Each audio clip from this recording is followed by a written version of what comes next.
আপনাদের সবাইকে আমার ভালোবাসা।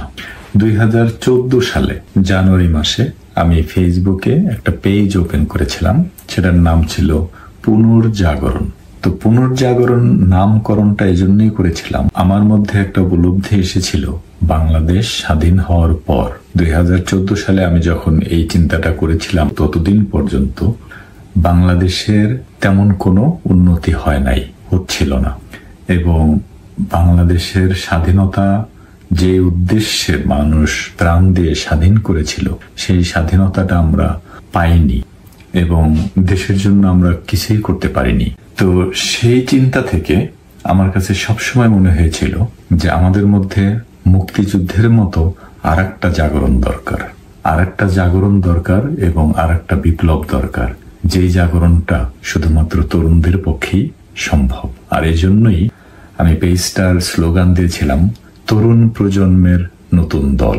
আমার একটা রাজনৈতিক দল পুনর্জাগরণ নামে করার ইচ্ছা ছিল, যাই হোক বিভিন্ন সমস্যার কারণে সেটা আর করা হয়ে ওঠেনি। কিন্তু আমার পেজের মধ্যে দেখতে পারবেন আমি লিখে রেখেছি এটা একটা প্রস্তাবিত দল, রাজনৈতিক দল, এবং এই পুনর্জাগরণটা বাংলাদেশের একটা রাজনৈতিক দল হিসেবে আত্মপ্রকাশ করার একটা অভিপ্রায় আছে।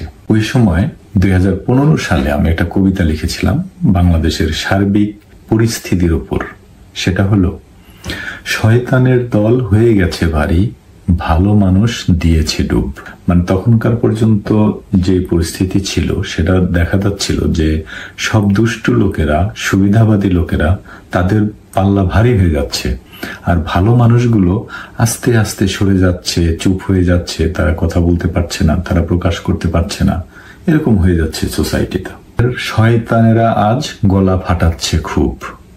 মানে আমি বলতে চাচ্ছিলাম যে যারা দুষ্ট লোক, যারা সুবিধাভোগী, যারা সুবিধাবাদী, যারা অন্যায় করে, যারা দুর্নীতি করে, তাদের গলাটাই সমাজে সবচেয়ে বড় এবং তারাই গলা ফাটিয়ে বেড়াচ্ছিল। জীবনের কাছে পরাজিত আজ, জীবন নিয়েই হলাম চুপ। এটার মানে হলো, তখন পর্যন্ত আমি যখন 2015 সালে কবিতাটা লিখি, তখন পর্যন্ত আমার সিচুয়েশনটা এরকম ছিল, আমি যদি জীবনের মায়া করি, আমি যদি আমার জীবন এবং জীবন সংসার, পরিবার, আত্মীয় স্বজন, বন্ধু বান্ধব, এদের মায়া করি এবং এদেরকে যদি আমি নিয়ে ভালোভাবে বেঁচে থাকতে চাই, তাহলে দেখা যাচ্ছে আর কোনো কিছু বলার, মানে মুখ ফুটে কিছু বলার মতো, সত্যকে প্রকাশ করার মতো, সত্যকে বলার মতো সেই অবস্থা ছিল না। মানে প্রতিবাদের কোনো ভাষা ছিল না, প্রতিবাদের কোনো ব্যবস্থা ছিল না, এবং প্রতিবাদ করা অসম্ভব হয়ে পড়ছিল। এজন্যই আমি কথাটা লিখেছি যে জীবনের কাছে পরাজিত আজ, মানে শুধুমাত্র বেঁচে থাকতে হবে বলেই আমি পরাজিত হয়ে গেলাম। আমি প্রতিবাদ করতে পারলাম না, বিপ্লব করতে পারলাম না।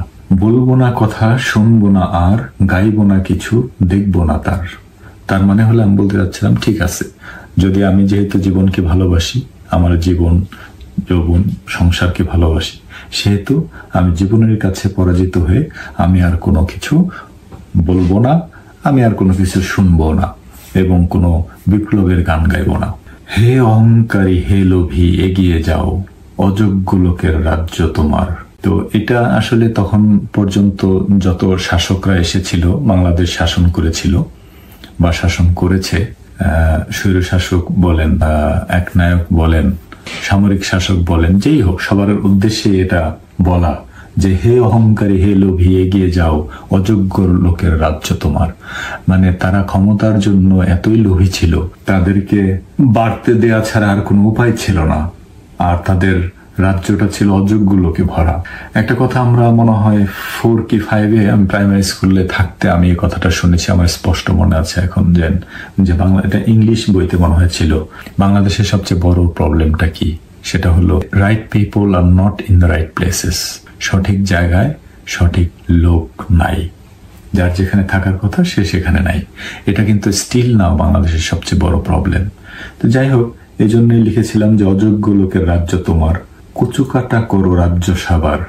মানে তুমি যা ইচ্ছা তাই করে রাজ্য সাবার করে দিচ্ছ, একা একাই বাজাবে সিঙ্গা, সঙ্গে তোমার অহংকার। এটার মানে হচ্ছে যে তুমি একা একাই সিঙ্গা বাজাবে তোমার অহংকারের সাথে, তুমি অহংকারী, তুমি লোভী, তুমি তোমার মতো জিতে যাচ্ছ।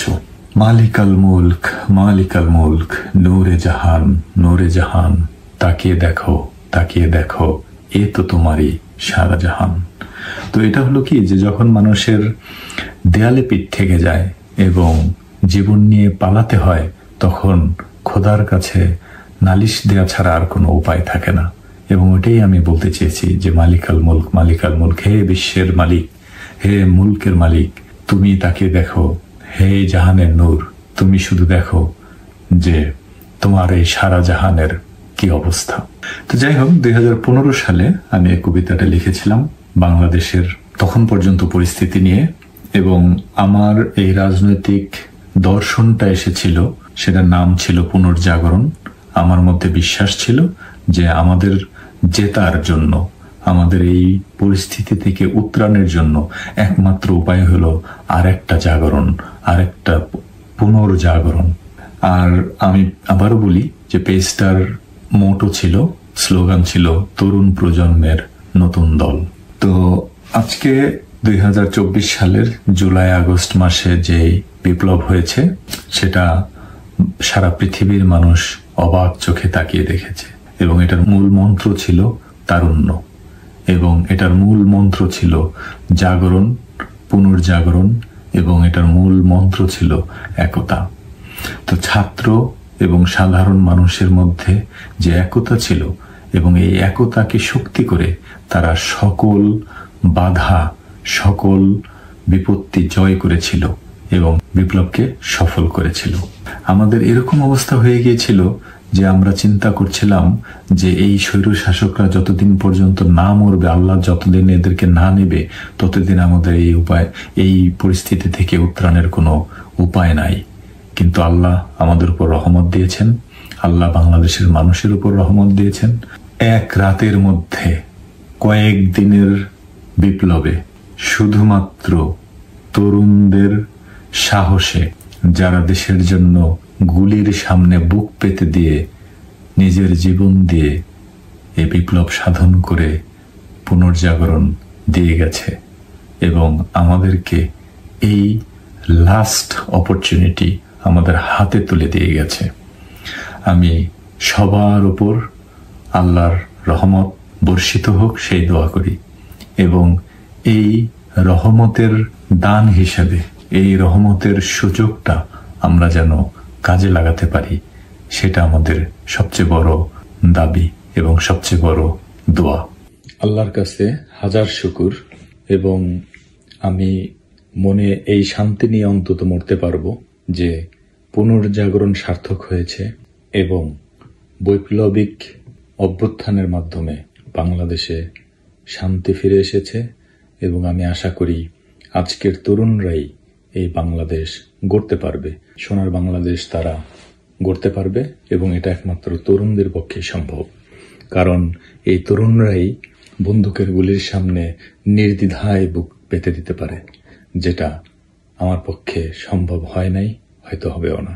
বাংলাদেশের রাজনীতি মেধাবী এবং স্ট্যান্ডার্ড লোকদের দখলে থাকবে, এটাই আমার প্রত্যাশা। দেখুন, আমি এও বলেছি যে শেখ হাসিনা, আল্লাহ তাকে এমন ক্ষমতা দিয়েছিলেন, সুপার পাওয়ার, এক নায়কতন্ত্র, যে একজন মানুষের, একজন মহিলা, তার কথায় সারা দেশের মানুষ, সারা দেশের নেতা নেত্রী সবাই তার কথার উপরে কথা বলতে পারতো না। এবং সে এই শক্তিকে কাজে লাগিয়ে সে কিন্তু বাংলাদেশকে লিটারালি সোনা দিয়ে গড়াতে পারত। কিন্তু হায় রে হায়, দুর্ভাগ্য, আল্লাহর রহমত এবং মস্ত বড় এই ক্ষমতার কারিশমা হাতে নিয়েও শেখ হাসিনা কিছুই করতে পারে নাই, বরঞ্চ দেশ এবং জাতিকে মহা অনিশ্চয়তার দিকে ঠেলে দিয়েছে। শেখ হাসিনা সোনার কাঠি হাতে পেয়েছিল, সোনার খনি হাতে পেয়েছিল, যেটা সে কাজে লাগাতে পারেনি। এই গ্লানি তাকে আমৃত্যু বহন করতে হবে। কারণ রেমিটেন্সের যেই সুফল এবং বাংলাদেশ যেই পরিমাণ রেমিটেন্স পায়, আপনারা তো এখন আপনাদের সবার চোখ খোলা, আপনারা দেখছেন যে কি পরিমাণ রেমিটেন্স বাংলাদেশে ঢুকছে, প্রবাসীদের টাকা কিভাবে বাংলাদেশে ঢুকছে, এবং বাংলাদেশের সকল আয়ের চেয়ে সবচেয়ে বড় আয় হলো এটা। এই টাকা, এই ডলার, এই ইউরো বাংলাদেশের সুবিধাবাদীরা, বাংলাদেশের শোষকরা ইচ্ছা মতো পকেটে ভরেছে, আবার বিদেশে পাচার করেছে। কোনোদিন এটা নিয়ে শব্দ করে নাই, এই সত্যটা কখনো প্রকাশ করে নাই। এবং প্রবাসীদের অথবা এই রেমিটেন্সের ব্যাপারে কোনো সময় এই সত্য কথাটা সবাইকে, এর সুফল সম্পর্কে কাউকে জানতে দেয় নাই এবং এর অবদান সম্পর্কে কাউকে জানতে দেয় নাই। তবে এই ফাঁকে আমার আজকের এই ভিডিওটার উপলক্ষে আমি আরো ছোট ছোট কয়েকটা ঘটনার অবতারণা করব বা সেগুলো নিয়ে কথা বলবো। যেমন ফারাক্কাবাদের কথা বললাম, যে বাংলাদেশের মানুষ আমরা যদি সত্যিকারে দেশের জন্য রাজনীতি করি বা করতাম, তাহলে আমাদের প্রথমে উচিত ছিল ফারাক্কাবাদের সমাধান করা, হয় ফারাক্কাবাদ ধ্বংস করা অথবা নতুন একটা বাঁধ করা, এর অল্টারনেটিভ তৈরি করা ইমিডিয়েটলি। কারণ এই বাঁধের যে প্রভাব এবং এটার যে এফেক্ট, এটা সারা বাংলাদেশকে দিনের পর দিন, বছরের পর বছর, যুগের পর যুগ প্রভাবিত করবে এবং এর ক্ষতি আমরা কোনোদিন পোষাতে পারবো না, আমাদেরকে ধুকে ধুকে মরতে হবে। সো এটার একটা সমাধান আমাদের করা বাঞ্ছনীয়, এটা কেউ কোনোদিন করতে পারেনি। আরেকটা ঘটনা বলি, বাংলাদেশে কয়েক বছর আগে, আমার স্পষ্ট সালটা মনে নেই, আমি দুঃখিত, ছাত্ররা, শুধুমাত্র স্কুলের ছাত্ররা বাংলাদেশে রাস্তায় নেমে যানজট নিয়ন্ত্রণ করেছিল এবং মাত্র কয়েকদিনে সারা ঢাকা শহরের যানজট নিয়ন্ত্রণ করে এবং শৃঙ্খলা ফিরিয়ে এনে আলোড়ন সৃষ্টি করে দিয়েছিল।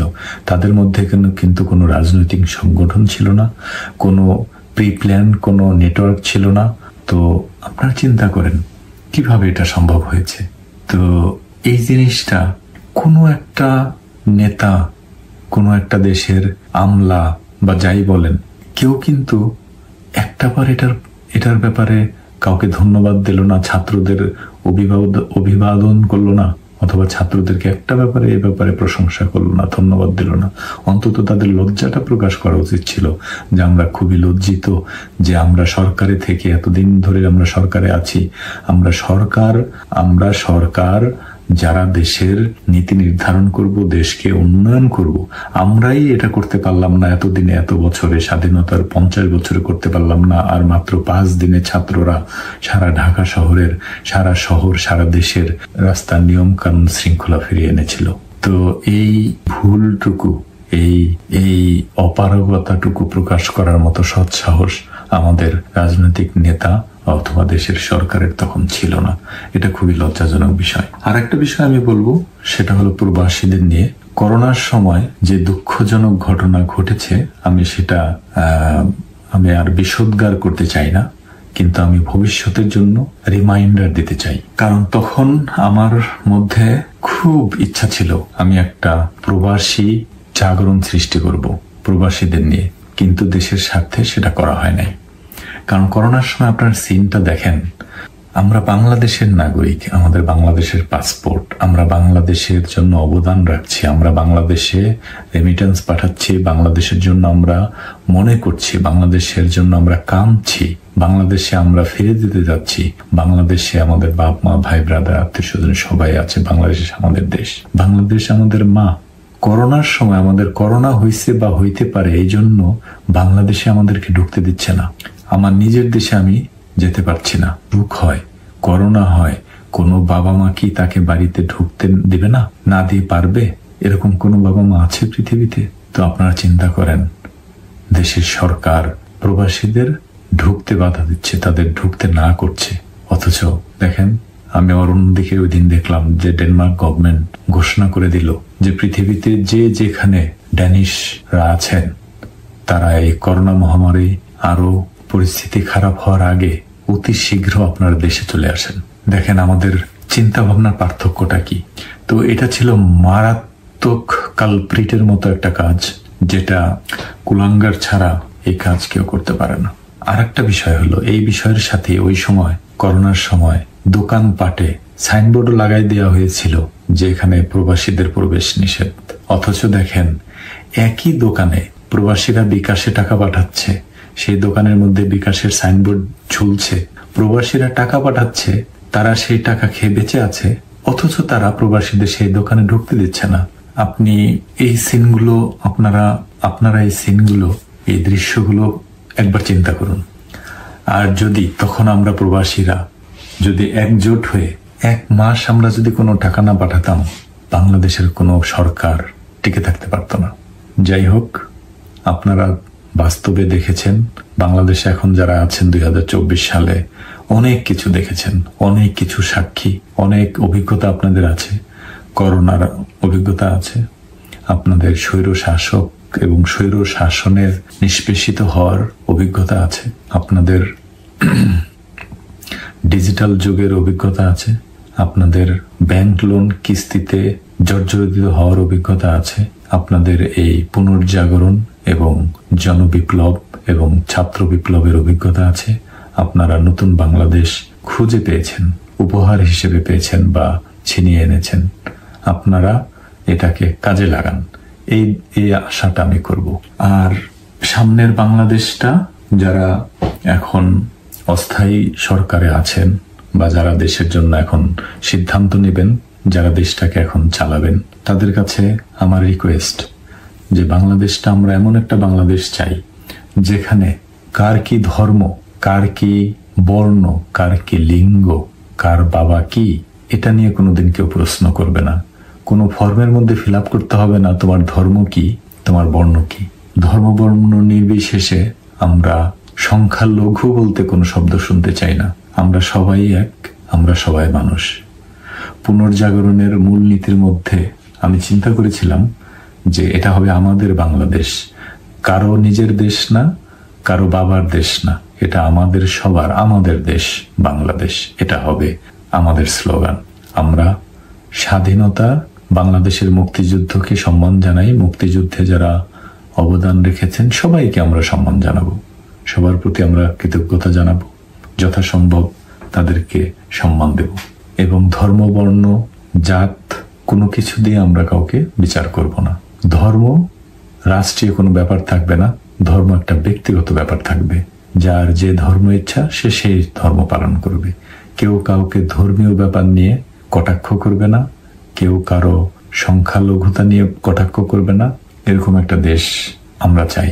আর আমাদের দেশের এখন বর্তমানে বাংলাদেশের প্রায়, আমি আমার পারসেপশন থেকে যদি বলি, আমার যে সামগ্রিক তথ্য এই পর্যন্ত আমি একজন মানুষ হিসেবে যে তথ্যগুলো আমার চারপাশ থেকে আমি পেয়েছি, সেই হিসাবে আমার মতে গ্রামগঞ্জের প্রায় 70% মহিলা, উইমেন, তারা ঋণের কিস্তিতে জর্জরিত। এটা শুধুমাত্র গ্রামীণ ব্যাংক না, এখন বাংলাদেশে ঋণ দেওয়ার জন্য অনেক এনজিও আছে। তো এই সবার ঋণে এরা জর্জরিত, সবার উপর ঋণের বোঝা আছে, সবাই ঋণ নিয়ে এখন এই ঋণের কিস্তি শোধ করতে করতে এদের অমানবিক অবস্থা।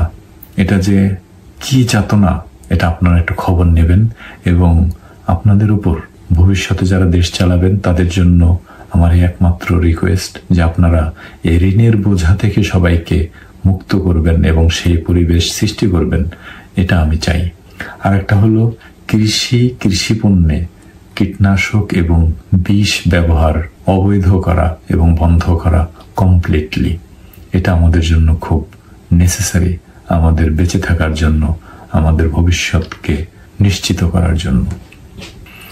শিক্ষা, স্বাস্থ্য, খাদ্য, বস্ত্র, বাসস্থান, শিক্ষা, চিকিৎসা, এগুলো তো ফান্ডামেন্টাল রাইটস। এগুলো মানুষের জন্য নিশ্চিত করা, আক্ষরিক অর্থে নিশ্চিত করা, এটাও আমাদের দরকার। স্থানীয় পর্যায়ের রাজনীতিতে অতি বয়স্কদের এবং অযোগ্যদের দূর করে তরুণরা সেই স্থান দখল করে নেবে, এটাই চাই। আমি বাংলাদেশ সকল শহীদদের উপর অনেক অনেক সালাম জানিয়ে এবং তাদের জন্য দোয়া এবং আল্লাহর কাছে অনেক অনেক দোয়া করে আমি আমার বক্তব্য শেষ করছি। আসসালামু আলাইকুম।